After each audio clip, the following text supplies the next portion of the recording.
এই যে ভূমিকম্প হলো আপনার গান বাজনা বাজানোর কারণে। মুহাম্মদ সাল্লাল্লাহু আলাইহি ওয়াসাল্লাম কি মিথ্যা কথা বলে? কারা কারা হাত তোলেন তো যে মুহাম্মদ সাল্লাল্লাহু আলাইহি ওয়াসাল্লাম জানে না, মুহাম্মদ সাল্লাল্লাহু আলাইহি ওয়াসাল্লাম জানে না, এরকম কারা কারা স্বীকার করে? আল্লাহ নবী বলেছে, যখন বাদ্যযন্ত্র বেড়ে যাবে, গায়িকারা সম্মুখে এসে নাচবে, তুমি অপেক্ষা করো, পাহাড়গুলো কেঁপে উঠবে, পৃথিবীটা নড়ে উঠবে। জালজালা ইযা জুলজিলাতিল আরদু জিলজালাহা, যখন পৃথিবী প্রবল কম্পনে প্রকম্পিত হবে।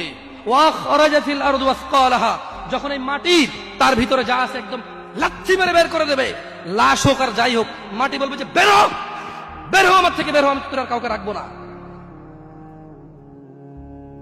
وقال الانسان, মানুষ বলবে মালাহা মালাহা, পৃথিবীটা কি হলো, এই মাটির কি হলো, কেন সে কবরগুলো লাশগুলো বের করে দিচ্ছে, কেন সে স্বর্ণ মতি হীরা মানিক্য বের করে দিচ্ছে, মালাহা, এর কি হলো, কেন পাহাড় নড়ে উঠছে, কেন পাহাড় ভেঙে চূর্ণ বিচূর্ণ হয়ে যাচ্ছে?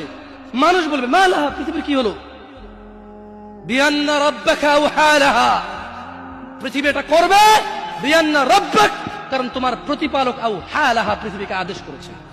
আপনি গান শোনেন, আমি শুনি না, আপনি গান বাজান, আমি বাজাই না। যখন চিটাগং নড়ে উঠলো ভূমিকম্পে, আপনার বাড়ির সাথে আমার বাড়িটাও নড়ছে।